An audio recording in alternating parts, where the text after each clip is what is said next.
nagajajo z vseh koncev. Jaz sem objavil na Facebooku eno knjižico, kako se sabotira podjetja. In to včeraj, iz leta 1945, od CIA. Strahotne stvari se dogajajo, ker hočejo mala in srednja podjetja povsem uničiti in narediti narod odvisen od velikih korporacij in nadzorovati vse. Kako se to dogaja? Z mobilnimi aparati, s kamerami, pa vas zdaj povabim to 1:05, da pogledamo skupaj to čudo Božje.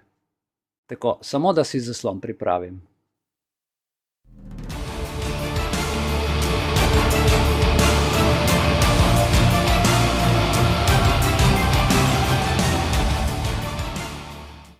We're joined today by Aman Jabi. This is an interview that I've been looking forward to for quite some time. Aman has the most comprehensive and amazing knowledge that I've seen of the structure of the incoming central bank digital currency, what they're doing behind the scenes to set up all this infrastructure, or the fact that they already have it in place. And Aman is one of the most, as I said, knowledgeable people on this subject that I've seen. Aman, thank you so much for joining us today. We really appreciate your time.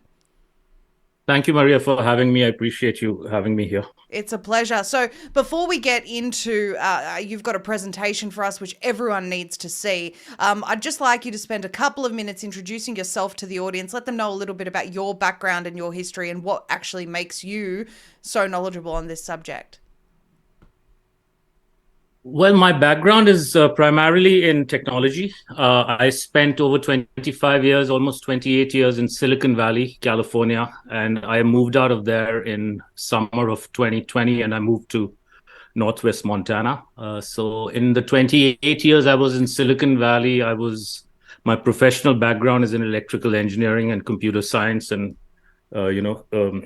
deep technology. I've done hardware, software, but primarily I was working on video and camera technologies for the last 25 plus years. So my observations over the years was that, while camera technologies are used amazingly by consumers, and my focus was primarily on consumer electronics. So that included technologies such as video streaming, computer graphics.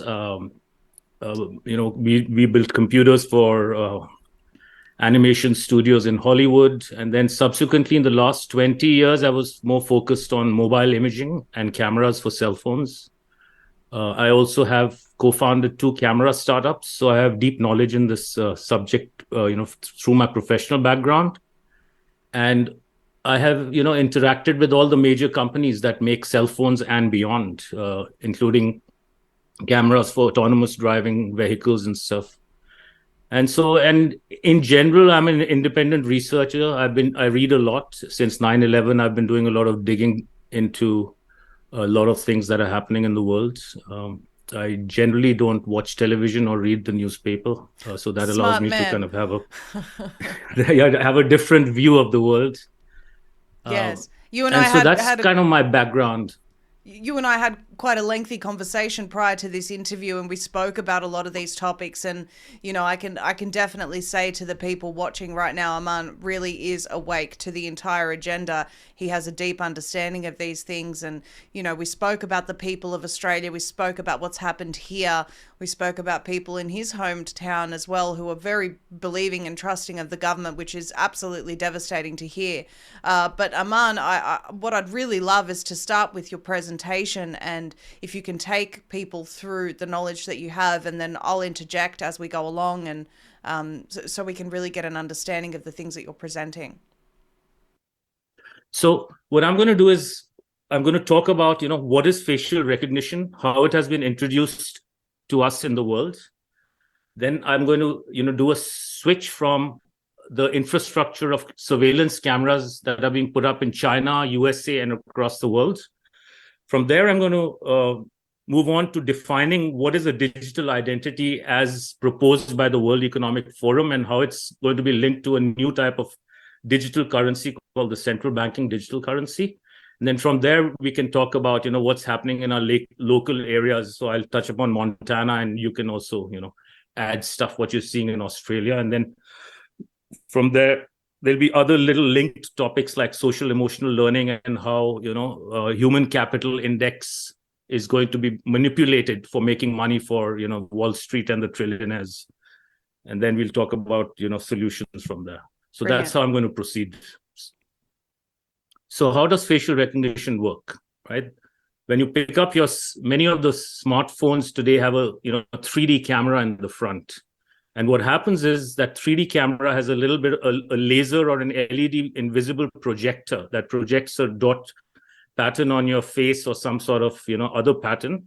And then that pattern gets uniquely distorted for every person's face. And then there's an invisible light camera that picks up that distortion and then is able to identify, key points on your face and uniquely identify that, this is Aman or this is Maria. So that's how facial recognition works. And it's been sold to us as a benefit because it's very convenient. I don't have to punch in a 4 or 6 digit code into my phone every time I want to use it, right? Yes. So that's how facial recognition was introduced to the world.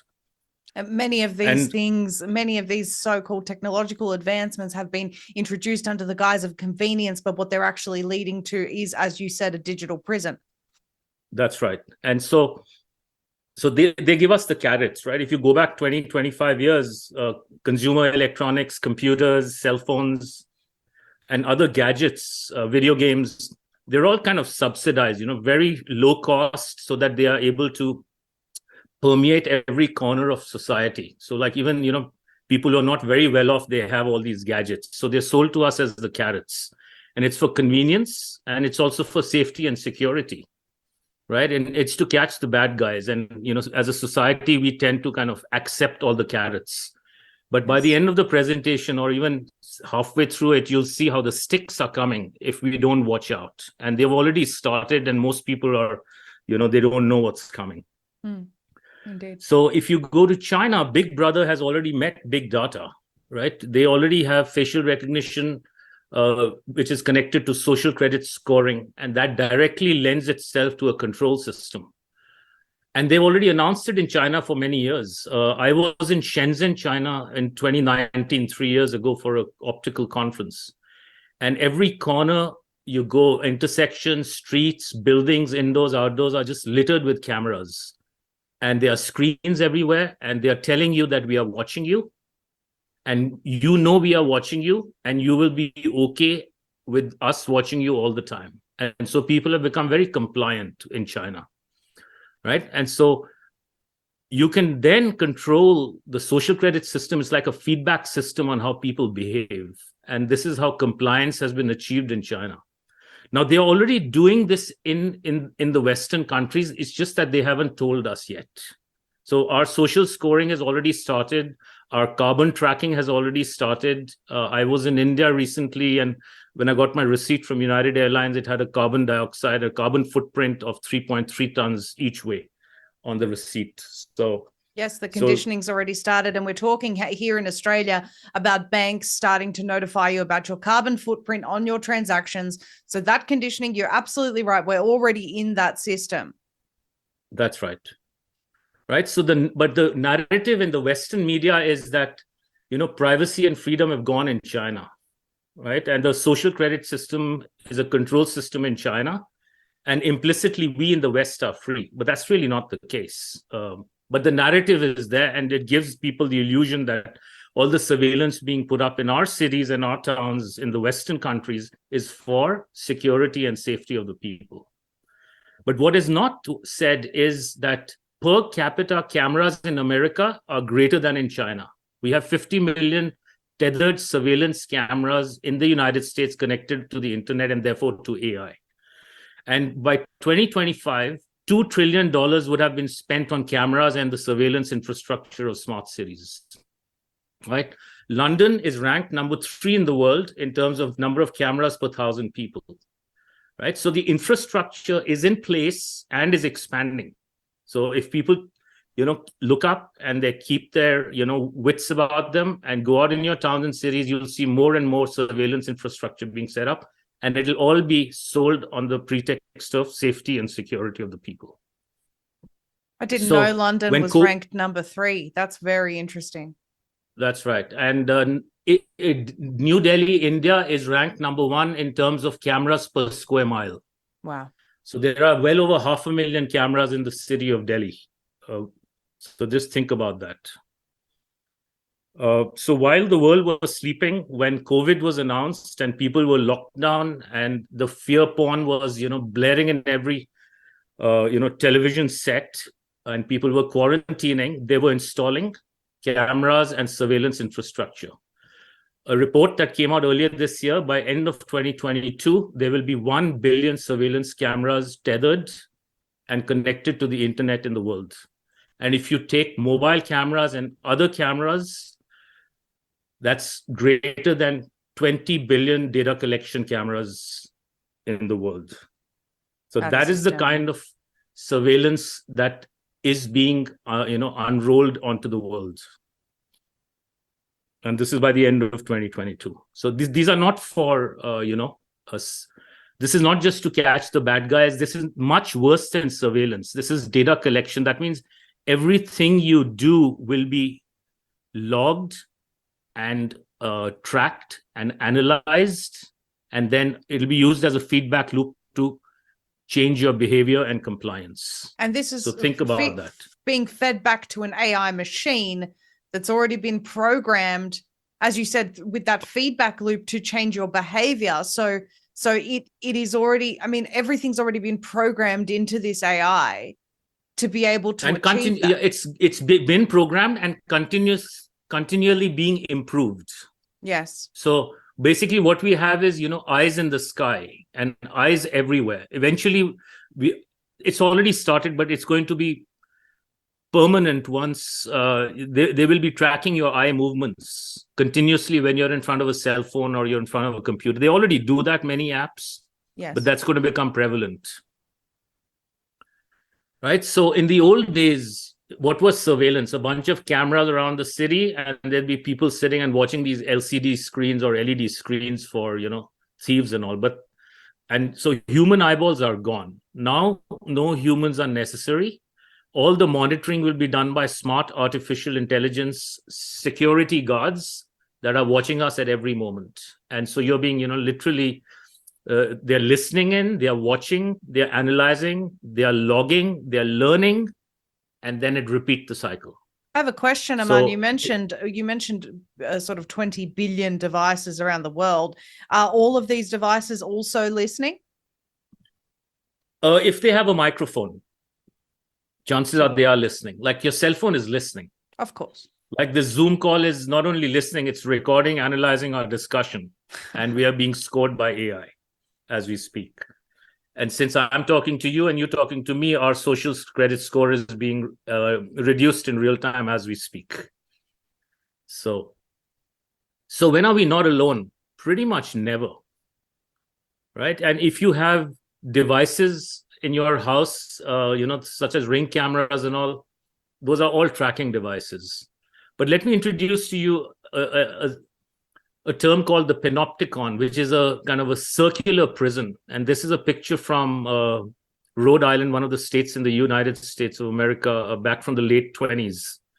And this is a circular prison where the guards are in the middle and they can watch pretty much all the activity going on in each prison. So all the prisoners know that the guards can watch them at any time.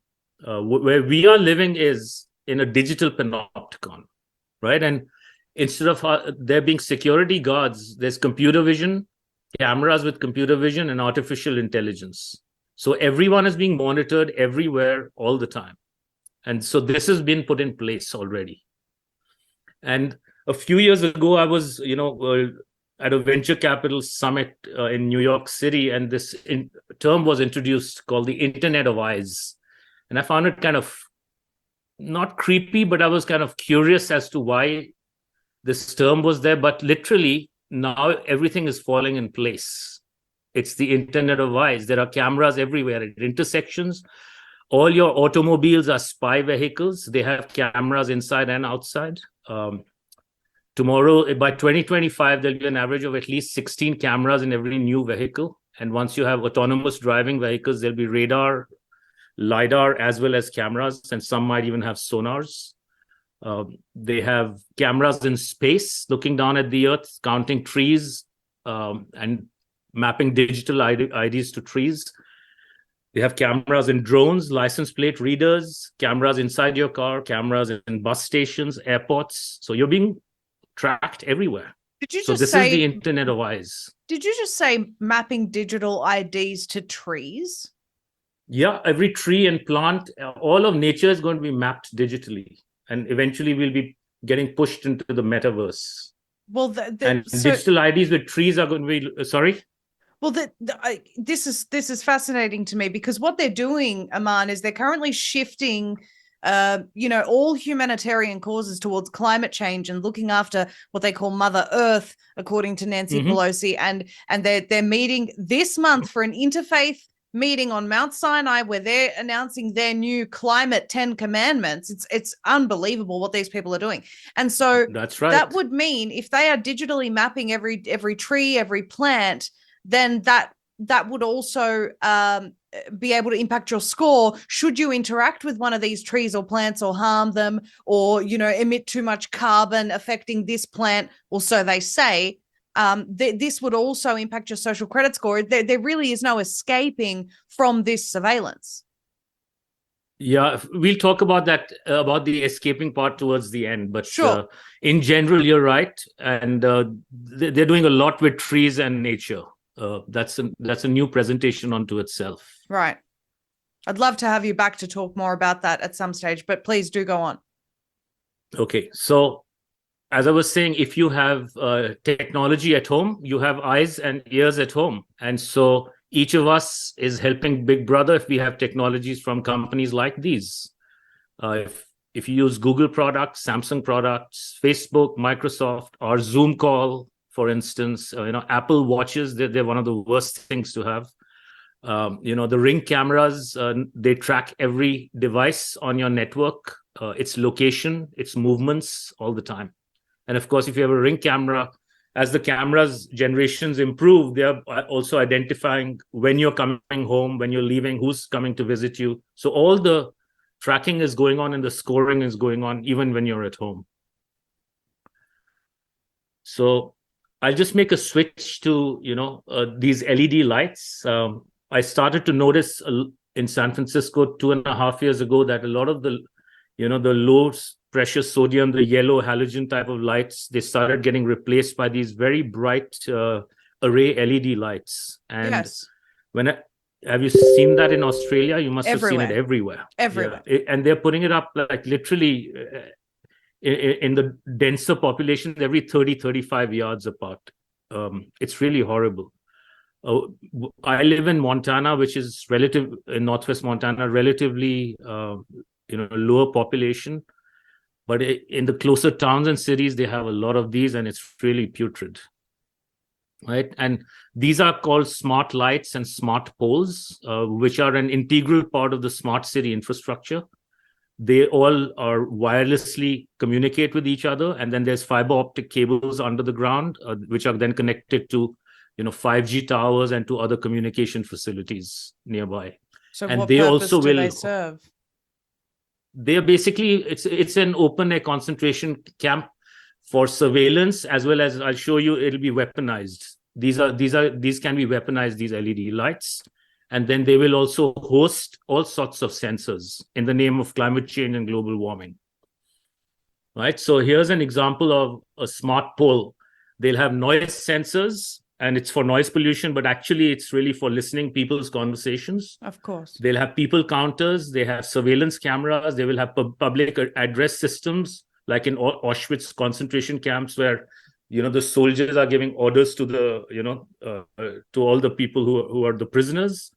They're gonna some of these lamps, I've seen specifications on top of the lights, they are drone charging stations. So in the future, drones will be used both individually as well as in swarms as the aerial police.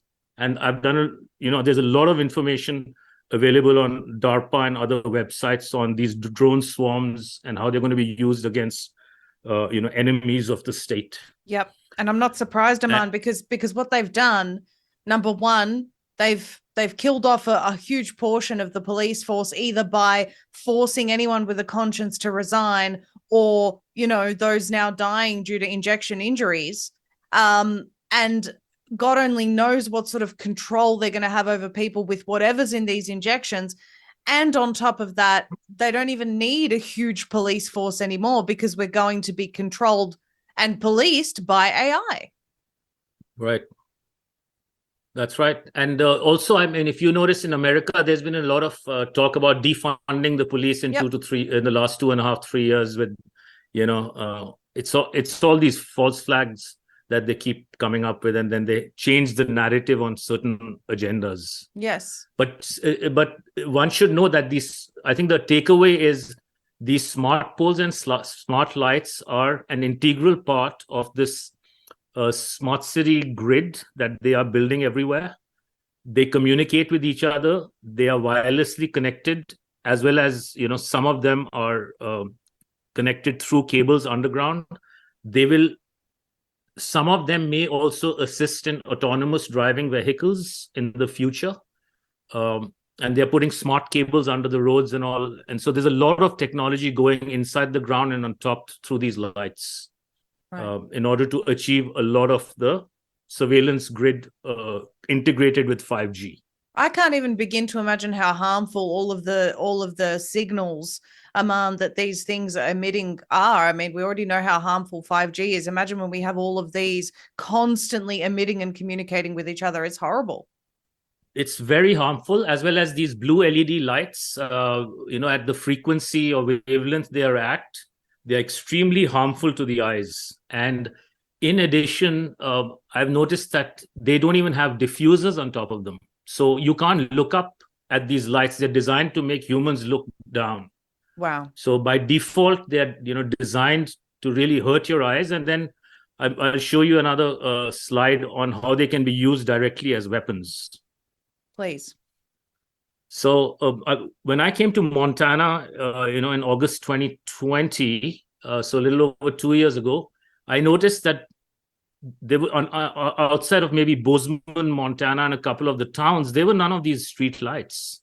We had beautiful dark nights. And then I was here in April in this town called Pablo, Montana, and driving through the highway and just see how many lights there are. It's a population of just a couple of thousand people. And you have like hundreds and hundreds of these lights on the highway. And so the question to be asked is, earlier there were no lights, and then in the name of global warming and climate change and energy conversation, now you have 300 lights. Yes. So, you know, just think about that. Yes, well, it's much like how 400 private jets arrived to a climate change conference to talk about CO2 emissions, Aman. The Right. hypocrisy is just astounding, but they don't care anymore. They don't care No, how they they don't. appear. They're just brazen about it. It's in your face. You know, I mean, I keep interjecting because this subject is something I'm so passionate about. People don't understand when I've said the words digital prison, I think it's very hard for people to actually imagine how that will be achieved. This presentation is key to that understanding. So I'll ask everyone who's watching, please share it with everyone and get them aware of this information. Keep taking us through the weaponization of these, though. Right. I'm interested in that. So I started, you know, this picture on the right side I got from somebody in Canada on Facebook, and I haven't seen these anywhere in Montana yet, these multicolored lights. And I started to dig deeper, and I noticed that there's something called a puke ray. It's an LED incapacitator, where you have this, think of it, this is an LED gun, which is able to emit different frequencies of light at a very high rate of change. So when you do this at a very high frequency with different lighting, and if there's a human being that's in the vicinity and looking at these lights or near these lights, you can get intracranial damage. You can hurt your spine. You can get sick. I bet you it can even kill you. So these can be used as weapons. My And a goodness. lot of these LED smart lights, they already have little, if you'll see white squares at the intersections, for instance, white patches, those are radar. And the LED lights combined with radar, they can, and with a, you know, smart system on a chip inside, they are able to identify human beings with guns a few hundred meters away. And so these lights can be turned on as weapons against people who might be carrying guns, for instance. So one needs to kind of start asking these questions and talking to, each other within communities, as well as to the people who you think represent you, as to what the hell is going on and why these lights are being put up, and call them out on it. I mean, what other reason would you be installing lights that have the capacity to kill on impact? I mean, there's no other reason. It's for safety and security. It's for safety and security yes, of the course. people. Yeah. My goodness. So that's how it's going to be sold, or it's going to be sold in as climate change and global warming and energy conservation. So I'll go on from here. But these can be used as weapons, and I suspect there's much more to it than what I'm presenting here. And I'm doing my research, and I will come back and talk about what more I find out. Yes, please. My research is not complete. So I've spoken so far about what facial recognition is, the camera infrastructure, the smart lights infrastructure, and you can see already a link between all those topics. And now I'm going to introduce the digital identity and the central banking digital currency system, or the digital currency linked to your digital ID, and then you'll start seeing how everything connects. Right? So the World Economic Forum, I read a paper maybe 2 years ago. It says it's a new chapter in the social contract. And I said, but this is a social contract nobody has signed up for. Yes. Right? So it's being planted upon the world. And so in that paper, I saw this diagram, and you have this digital identity in the center. Every entity, every device, every person, everything, every tree, everything will have a digital identity. And that digital identity is going to be used to unlock your access to financial services, healthcare, telecommunications, government programs, social platforms, logging into the internet, travel and mobility, just everything you do in your life. You need your digital identity to unlock it. So by default, a digital identity implies that you're always in a digital prison. Yes. And you need permission to get out of that prison. By default, you're always a prisoner. That is how you have to kind of, understand how this digital identity is going to be used. And this is a 2018 WEF paper that was published. And so for your digital identity, you need identity integrity. Like, for instance, there's a concept called know your customer that banks are using, right? So it's basically taking steps to a digital identity. And how is that digital identity going to be authenticated? Through your face to unlock access. And your face and your digital identity will be linked to a new type of currency, which is the central banking digital currency. And it'll have a combination of water and carbon scoring for you and carbon credits. It'll have social scoring and your medical status based on vaccines and jabs and other medical things that they want you to have. So essentially, just think about it as, if you don't comply, because these are all compliance-based things inside the currency. If you don't comply, your currency becomes lower and lower. If your currency becomes lower, your digital ID cannot unlock access to life. And I want to say here, just this week, and I've been speaking about this quite a few times already this week, the Indonesian health minister said he was calling on the G20 to adopt vaccine passports in line with the WHO standards now in preparation for the next pandemic. The WHO Immunization Agenda 2030 plans to introduce 500 new vaccines by 2030. People think I'm crazy when I say that. It's in their own documents. Immunization Agenda 2030, it's there. Now, they're saying, the Indonesian health minister is saying, let's have a digital health certificate acknowledged by the WHO. If you have been vaccinated or tested properly, then you can move around.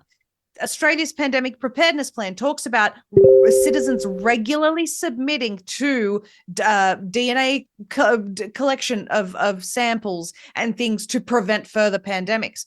This vaccination status is key and your submission to regular medical procedures is key for your digital identity to function. You won't be able to have it unless you get continuous vaccines. And I keep going back to my first interview with Karen Kingston. It's the most bombshell interview, and I'm going to link it in the description below, because in that interview, she proves from the patents every single vaccine approved by the World Health Organization is a lifelong subscription. They will never stop this. Yeah, that's right. So one of the things to understand is that if you don't sign on to a digital ID, and if there's a critical mass of people, I think most will just walk into it unknowingly. Yes. Through deception or through so-called force, just like they had people taking the vaccines to travel freely. Yes. But if there's a critical mass that doesn't sign on to the digital ID, then this agenda gets weakened substantially. Absolutely. Right. So one needs to therefore understand, in conclusion, is that the digital ID is really your ticket to being in the digital prison permanently. Forever. This is exactly why we're doing what we're doing right now, Armand. When I tell people about this stuff on the street, regular people, strangers, they say, I don't want to be part of that. And so the only way to do it is to understand the agenda so that you can resist it. And we will talk, you and I, we will talk about how to do that later and how to be free from this system. We're going to have that discussion. But first, we have to hit people with this is actually what it looks like if we don't say no. That's right. So how are they going to implement it in practicality on your computer, for instance, right? There's a new... relatively new concept in cybersecurity protocols called zero trust. So by default, since you have a digital identity and you're in a prison, you are by default a criminal. So we don't trust you. Every time you need to get access to something which you think is legitimate, even to buy food, by default, we don't trust you, and you have to prove you are you, and you have all the compliance metrics through your CBDC to be able to, access whatever you need to access. So in the old days, like when you log into your computer, you or your cell phone, you put in a password, and then after that, you pretty much have access to all your applications on your computer. So that's called implicit allow. Right? There's one gateway you enter in, and you're implicitly allowed to do whatever you can. The zero trust protocol is a default deny. So we are going from implicit allow to default deny worlds. And at the heart of this is your digital ID. So think of it as default deny, and you have to, for everything you're doing in your life all the time, every step you're taking, whether it's to open your car, start your engine, put in gasoline, log into your computer, log into an application, call your friend, by default, the world has been locked up. And you are in this inverted prison. While you may not see locks outside you, but the locks are all there, and you have to keep unlocking your life.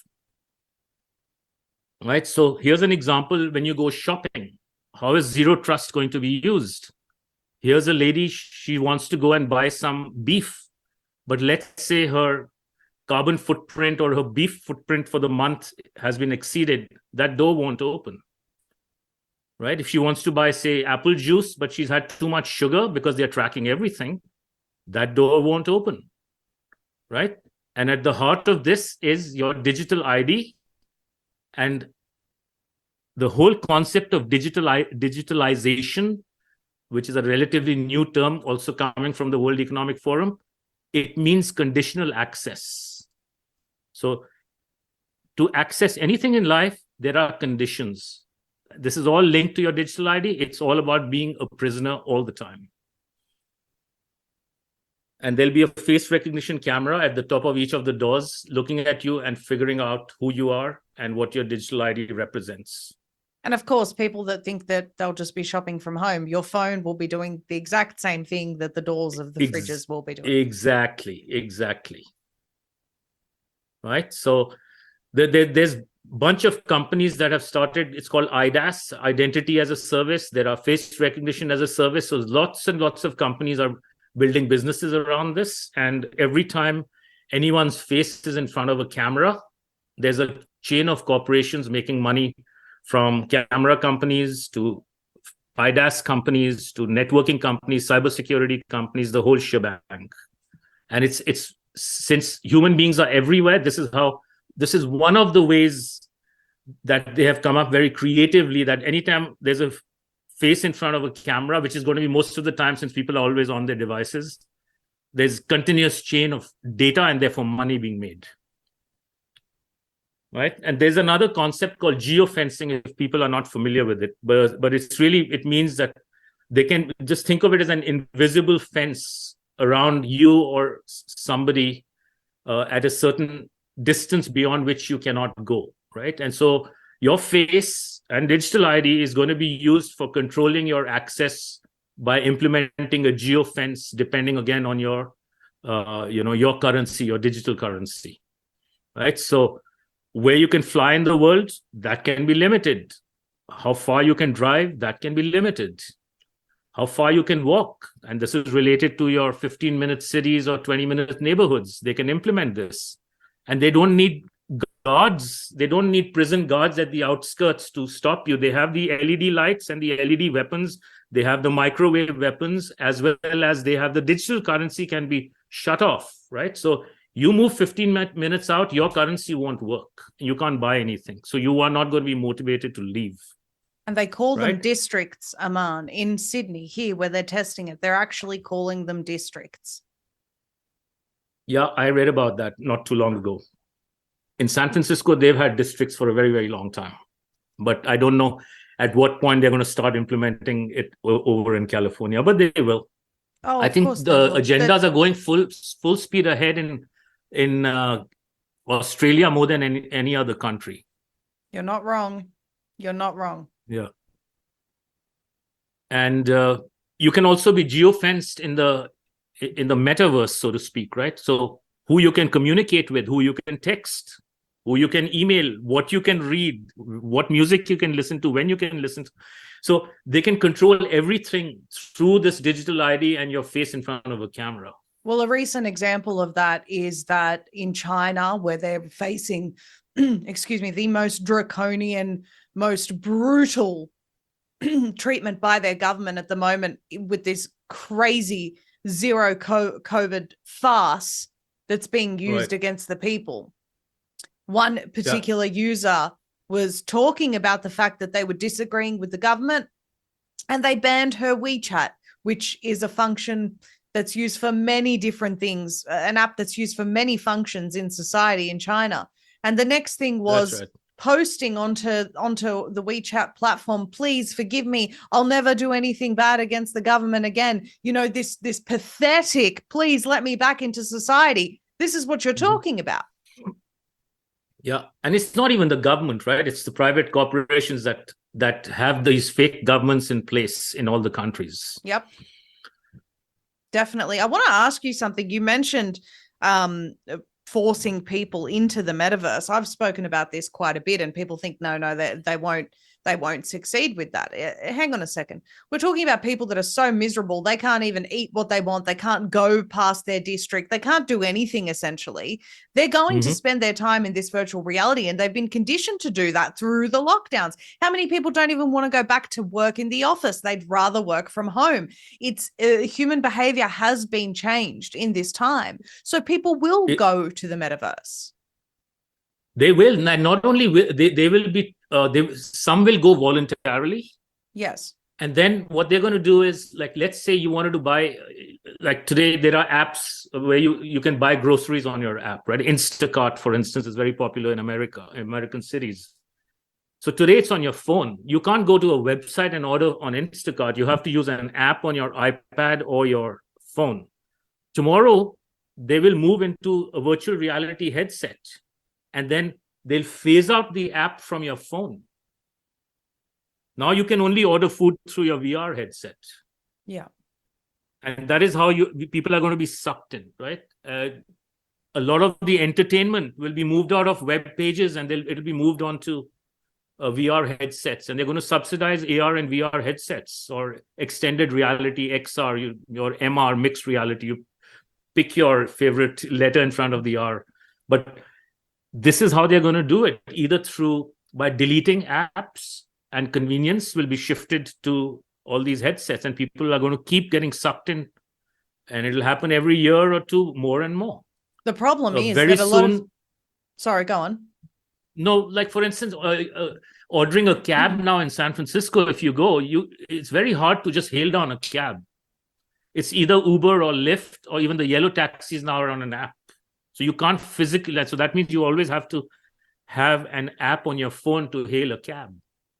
Yes. And then tomorrow, they won't take your credit card with a US dollar or an Australian dollar. It'll be a digital currency.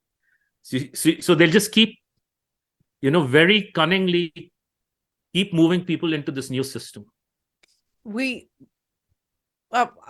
doesn't matter. I will make the point. I watched a video recently on YouTube, and it was a gentleman talking about how great VR is and how we're all going to be going into the metaverse. And so many people are of the opinion that no, they won't succeed with this. Meta stocks are down, so on and so forth. This video had 1 million views, Aman. 1 million views on one video talking about how great VR headsets and the metaverse is. And there would be so many others. What I'm trying to say is that's 1 million people that spent their time. And not all of them were like me watching it to scrutinize, I can guarantee you. Right. They spent their time watching this rather than informing themselves about what's really going on in the world. And that's the biggest problem that we have. It's the masses not realizing where we're heading. That's right. But one can only realize it if you kind of take the time to, unlearn what's been dumped into your head through mainstream media. Yes. And if you cannot make that jump, you're not going to understand what's going on. I agree. And it's scary for some. I understand it's scary to unplug from the matrix. Right. But we have to keep educating people, because Right. not only their future, but our future depends on them waking up. Please do go on. Yeah, and ignoring reality is not a good strategy for survival. I mean, that's really my take. Absolutely. Like, however scary the reality is, like, you got to face it. Otherwise the consequences of ignoring reality, you can't ignore the consequences. You can ignore reality, but you can't ignore the consequences of that reality when it strikes. Correct. Right. So let's talk about smart city reality. Right. So smart cities are also been sold to us on the larger agenda of the 17 Sustainable Development Goals of the United Nations. Right. And it's really about zero carbon. And this is how they're selling it to us. Right. Air quality, smart lighting, water management, noise pollution, traffic monitoring, etc. And it's really about limited mobility and no car ownership. Right? Smart lights will be used as weapons and surveillance and control of people. Water rationing, right? Speech surveillance. The microphones are not for testing noise pollution. Right? Traffic monitoring is really about tracking mobility. And electricity, gas, and heat will be rationed also. And they're coming for controlling all the energy in the world and rationing it. So the quality of life is going to reduce, even though all the SDG 17 goals have very cute, phrases that they use to improve life. Cute. So that's what they do, because these people understand the power of words and phrasing, and so they use these. Yeah, no poverty. We'll just make everyone poor. Yes. Right. Yes. No hunger. We'll just give everyone fake food and stop all the food production in the world. So it's just amazing. And yes, I know a lot of people who are in my family and extended family, and nieces and nephews, they're all working on some projects on sustainable development goals all around the world, and they think they're doing great for the world. And it's just amazing. And at the heart of this is your digital ID, because digital ID with cameras, smart city infrastructure, the LED lighting, and 5G networks are all integrated in order to track all the activity of everything in and around smart cities. So just remember, your face and digital ID is at the heart of this and is required to make this successful. So what happens if someone says, no, I'm not going ahead with the digital ID, Aman? How Then can you they? then you don't get into the new matrix, and you have to find a way to survive outside that new matrix. I'd like that option, please. Right. And so if you can find enough, I'm not saying it's an optimal solution because of the way they're trying to control energy sources, petroleum, gasoline, natural gas, propane, etc. If they can hoard all that, we have to find a way to, have energy sources outside of what they manage to hoard.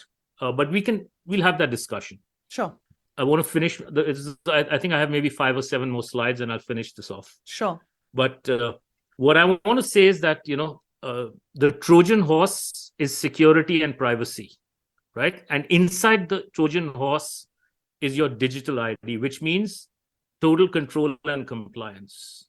But it's being sold to us as security and privacy, right? In schools, what's happening in schools and for children, they have a concept for many years called social and emotional learning. And they've been, at least in America, that's what it's called. I don't know what they're using it in countries like Australia. But what they want to do is from cradle to career, they want to have complete control of children, right? And so they are using cameras on tablets, on phones, on, inside homes, everything. Algorithms are screening for child abuse, for instance. Right? And AI will decide whether you have good parents or bad parents. And if AI says, hey, I'm looking at this child's face, the child is looking unhappy and now has been unhappy for N number of days, 80% of the time, AI can send child protective, custody people to your house and take away the kid. Right? They have this talk pedometer where when a parent is talking to a child, this is a product already in the market, being sold on the web. When the parent is talking to the child, it's recording what the parent's saying and then is scoring the parent. So if the parent is teaching the children that climate change and global warming is all one big BS hoax, their social score goes down, and then their score goes down with respect to how they're parenting their kids. Here's a little LED screen. It's We Play Smart is the company. They have this board game, and they have fisheye cameras looking at all the kids, and they can change what's happening on the board and the game based on facial expressions, so that you can manipulate kids' behaviors in real time. At the heart of all this is the digital ID, which is being identified through the cameras inside these devices.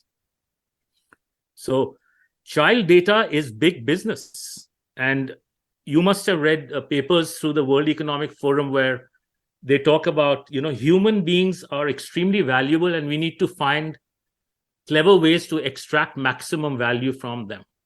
And so there's a concept called human capital index that was created by some people who published these papers in the World Economic Forum. So they are using SEL and securitized markets, just like they securitize, home loans and all that stuff, derivatives of things. So all this SEL and data harvesting from children is really there to manipulate kids' minds.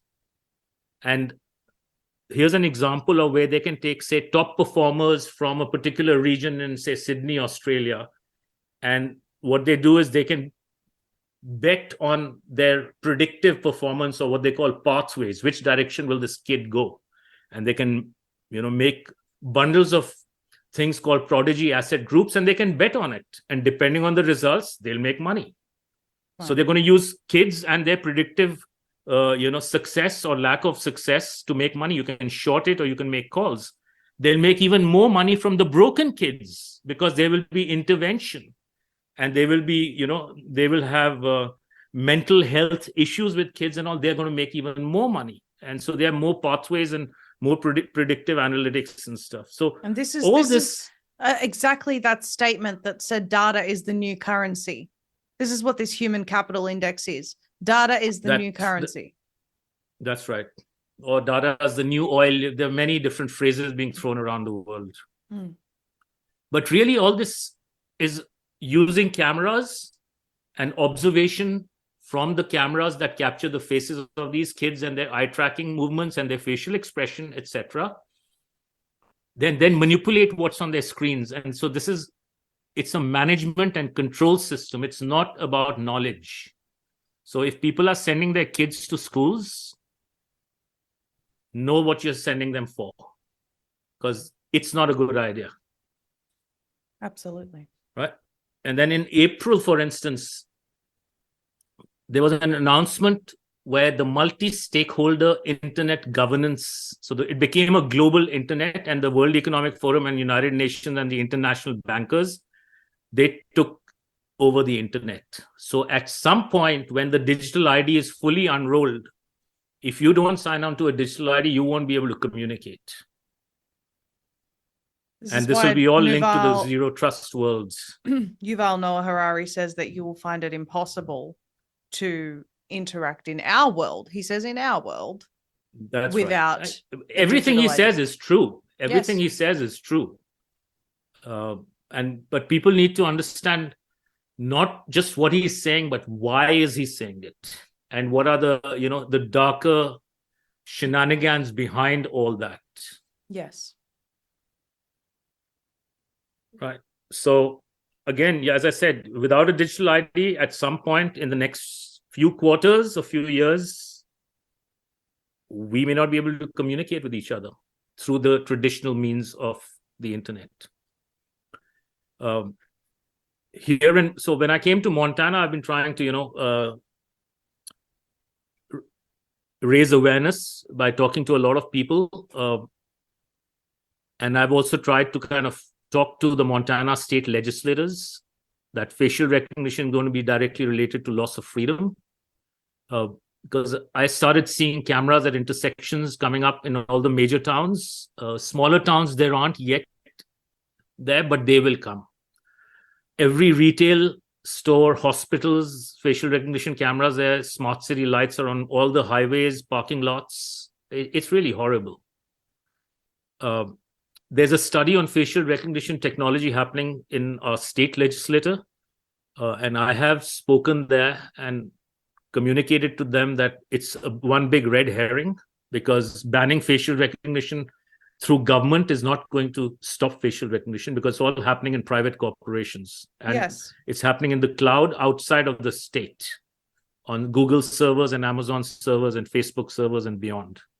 So this is just to give the illusion to the people, because people who are blindly, believe in government, that there are some free people in government that are going to save us from facial recognition and digital ID. They keep going here and saying, please, ban facial recognition in Montana. They don't understand that it's nothing to do with banning it in Montana. Right? Here are a few pictures I took locally here, in the Flathead Valleys, the area that I live in. They're all over the place. In retail, now they have cameras on every checkout counter in the major retail stores. They're looking at all the products you're buying. So I know a lot of people are saying, use cash, use cash. You can use cash to some extent, but they're still tracking your face and they're looking at your product. So they already know what you're buying, even though you may not use a credit card. Here's facial recognition cameras. I went to check out a Walmart store, which is one of the major retailers here. At every entrance, every parking lot,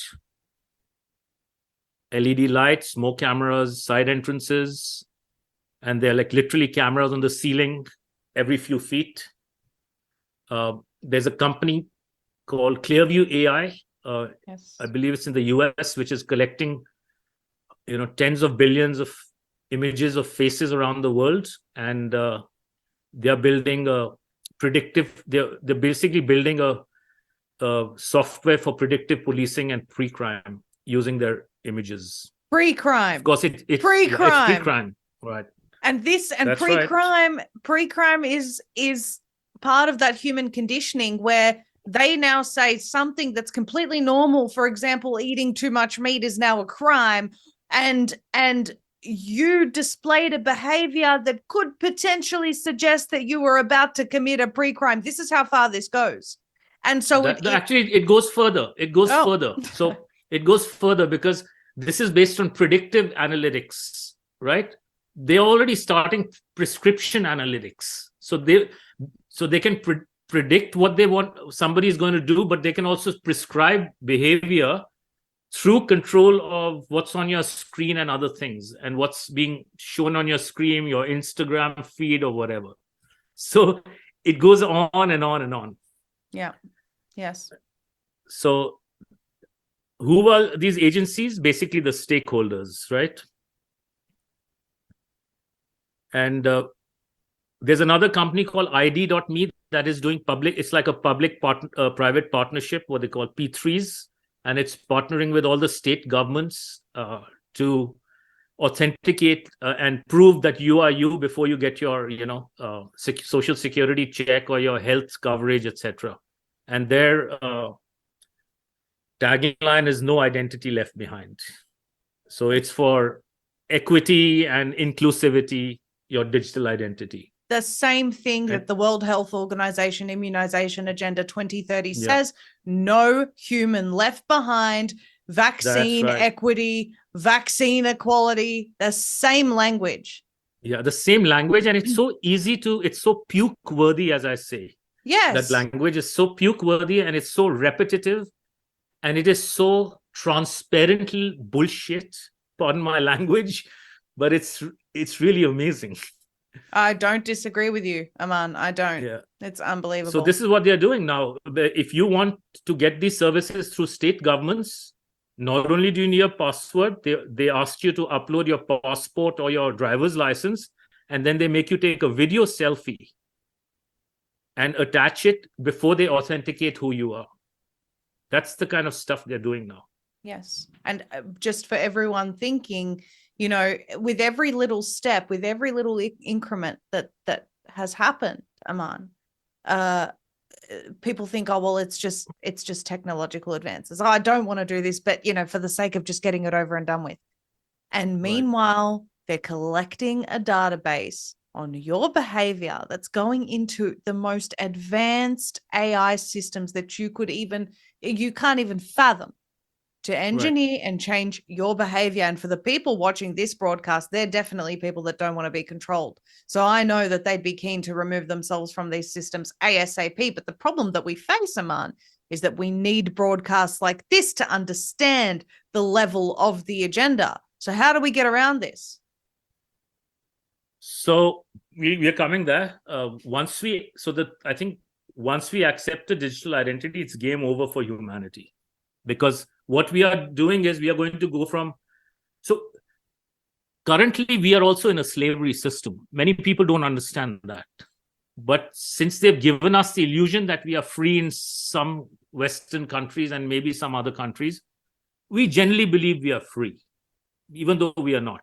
But we are currently in a debt slavery system. Yes. And what is being introduced is an identity slavery system. So there's a transition happening from debt slavery system to identity slavery system. And a lot of the truth movement is trying to fight to stay in the debt slavery system. And that's not the right answer. Because this system needs to crash. The level of corruption and deceit has reached levels unknown to modern humanity. And this system needs to implode if we want to start out right. That doesn't mean we go into a worse system, which is the identity slavery or the new Agenda 2030 system. So that's something everyone needs to process and figure out how to think through that. And since you brought up Yuval Harari, I think a couple of years ago in one of his talks, he was making a presentation at one of the Davos conferences, and he presented a danger formula where B times C times D equals R. So what is B is the biological knowledge, which is being gathered through, either in your jabs or through your DNA swabs, etc., or your PCR tests. C is the compute power that AI needs to, do all the computations. So we have no control over the C. That's already there. It's kind of infinity. And then D is the other data being collected through our faces, through our behavior, and through various other things. And if there's enough B times C times D, then your ability to hack humans is increased. Yes. right? So in order to collect data, they are putting sensors everywhere. That is why they're saying sensorize everything. That's why there are cameras everywhere, microphones everywhere, radars, lidars. They need as much data as possible, right? The beast, like, if you're I'm not a Christian, but I have a lot of Christian friends, and they believe in the whole, the beast system. Yes. But really, it is a beast system, whether you take it religiously or, practically. It's a beast system that is being unrolled. So AI is the beast. The beast needs food. And the food is data that comes through all these data conduits or sensors, through the smart cities, through cameras, through the 5G networks, autonomous driving vehicles. So the only way to starve the beast is to remove the data conduits. You cannot stop the data because human beings are going to continue doing what they are doing. Yes. So, but what we can do is get rid of the sensors. And if we can achieve that, we make a serious dent into this beast system, because that's where the beast is getting the food. It's very important to understand that. No amount of laws, legislation is going to stop this. It has to be done by the people. I agree. The answer has always been the people. Yeah. So just to summarize, cameras are used to take pictures of your face, videos of your face, and identify you through facial recognition, which is sold to us as security and privacy. Your facial recognition directly links you to a digital ID, which is linked to a central banking digital currency, which your currency is actually, people have heard the term blockchain.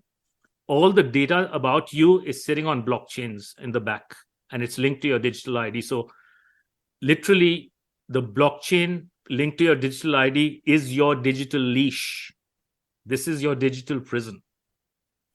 And this will result in the final lockdown of the human race if we allow this to happen. The final lockdown.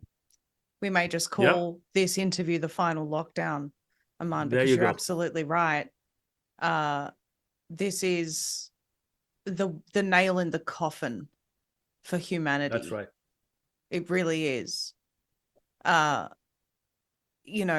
we got more slides to go through, or just I think it's the last one or two. Sure. That's it. Go for it. This is what I present here, a call to action. I try and talk locally to groups here, different groups in Montana. I spend more time meeting people and getting groups together and talking to them in person than I do online, because I believe that your local groups and communities is where you can make a difference much more than you can. Online is good for getting the information across. So, and there'll be more people that will learn, but the action has to be local, right? So this is what I basically present is, at the very least, look up and observe. They're putting all this infrastructure in place, and they do it incrementally, and they do it overnight. But everyone needs to understand what's being put up, the rate at which it's being put up, and why it's being put up, and what will be the consequences if we don't find a way to undo all this, right? Parents need to understand what's happening to the kids through this, the information I presented, and dig even deeper. But cameras are coming up everywhere in schools, colleges, parking lots, hallways. They're being monitored inside the classroom, outside the classroom. And the question to ask is, who installed, authorized, and funded this surveillance infrastructure? I know, but I think that question needs to be asked, and people need to, figure out the answer for themselves. Because once you get onto that path to finding these answers, you learn a lot and understand how this agenda is being unrolled.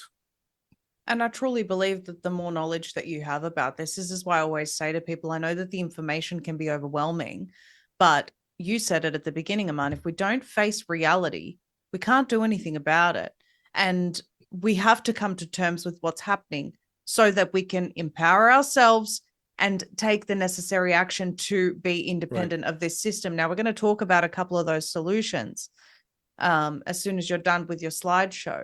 I want to also show an article from Forbes to the audience, and I want to get your take on this, Aman, but please finish your presentation first, and then we'll get into that. Yeah, so essentially, you know, I basically tell people, we the people haven't asked for these monstrosities and we don't want it. So why are they being put up? Yes. Right. So in conclusion, you know, there are silent weapons that are pointing at the human race all around the world. And there's an infrastructure being put into place where we will be in invisible chains permanently. And we need a critical mass around the world to recognize this and do something about it. And that concludes my presentation. I agree with you 100%, and we thank you for sharing that with us. Po tej zanimivi, globoki temi in upam, da si boste umirili svoja čustva, da si boste umirili na ta zadnji dan v letu informacije, ki ste jih sprejeli in o njih globoko razmislili. Video bom dal potem na Odyssey, si ga boste lahko še ogledali, ker je ogromno informacij in veliko moramo razmišljati. Jaz sem na svojem mobitelu vse senzorje že onemogočil in mobitel se je začel zelo čudno obnašati. Tudi okolica se je začela drugače obnašati. Tako da odgovor je v uničevanje senzorjev, onemogočanju senzorjev.